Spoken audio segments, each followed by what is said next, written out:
Hi, everyone, and welcome to another session of the Edward Jones Chatting Cage. I am JB, setting up the machine this time for broadcaster of the Brewers, Jeff Levering. Jeff, thanks for being with us, getting ready to take your cuts. How do you feel?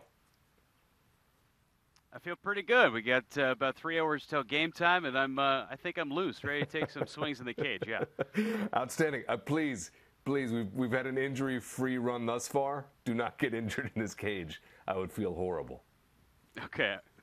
You got it. Don't worry about it. I stretched a little bit before, so we're okay. That's perfect. You know what? Let's go to it. You are now with the Brewers, and I heard you talking a little bit off camera. So let's get to this question on Twitter. It's from Brew Crew All Day.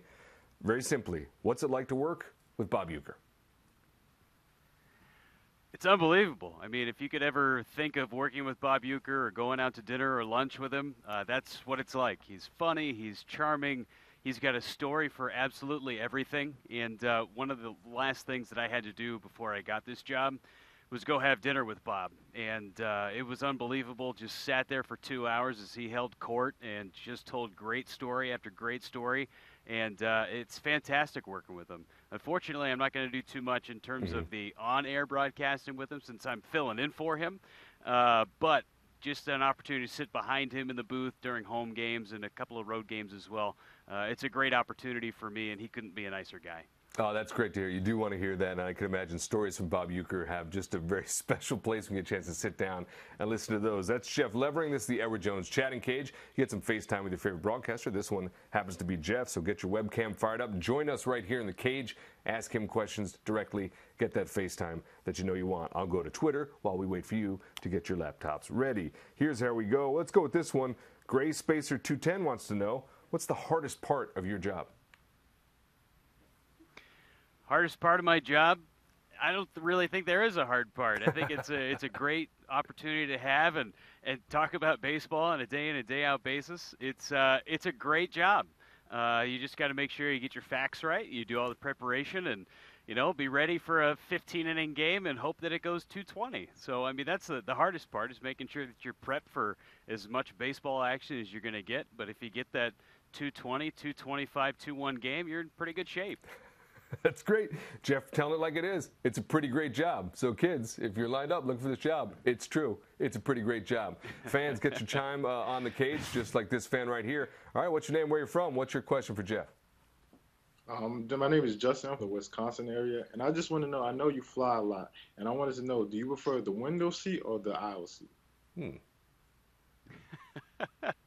I'm more of a window seat guy, unless I'm traveling with my wife, and then I defer to the aisle for her, or even the middle, so that she can have the window. But if the window is available, I'll take the window any day of the week.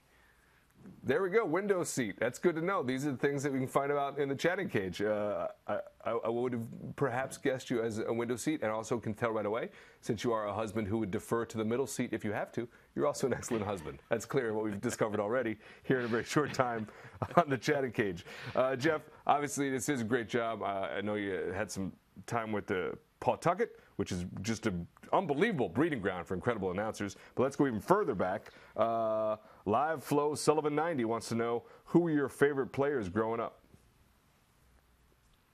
My favorite player growing up was Will Clark with the San Francisco Giants. I grew up in Northern California and grew up rooting for the Giants. And Will Clark with that batting stance, I hit left-handed, and I tried to hit just a little bit like him with the stance, with the whole arms up above here and the bat waggle too. I tried to do it. Didn't work out so well for me, but Will Clark was my guy growing up. All right, Jeff. Well, it probably wasn't exactly like the players where the gruffy old manager calls you into his office and says you've been called to the bigs. But I do want to know, as does Major Mullen, were you surprised to have gotten the call to the majors, and what was that like for you? It wasn't like that at all. I would have loved to have had the manager tell me, "Hey, you're going to the big leagues," but it wasn't like that, and it was pretty fun actually, because I was playing golf with my dad out in California on New Year's Day, and I left my phone at home, and my mom had actually answered my phone while I was away, thinking that it was my dad's phone. So the guy who was going to be doing the hiring actually either hung up or they got disconnected, thankfully. So I ended up calling him back, and it ended up working out, and I got that call, and we were all squared away, and it was really a very surreal moment for me. This is the Edward Jones Chatting Cage as we press on. Jeff Levering of the broadcasting team for the Milwaukee Brewers. And there is a challenge. You talked about it a little bit already. You want to be prepped for every occasion. What do you do, asks Whiskers Berg. What do you talk about during those rain delays? We talk about great Twitter handles like Whiskersburg. No, we fill as much time as humanly possible. I've been really fortunate in my time where our radio station actually takes most of rain delays.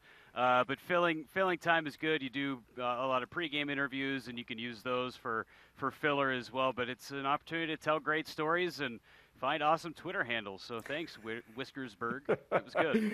I do have to say, and you must know it too in your experience on the job, avatars online, both Facebook and Twitter, have really made the job much more delightful. Yeah, no, they really have. I am really boring when it comes to my avatar, so I really got to find a good one.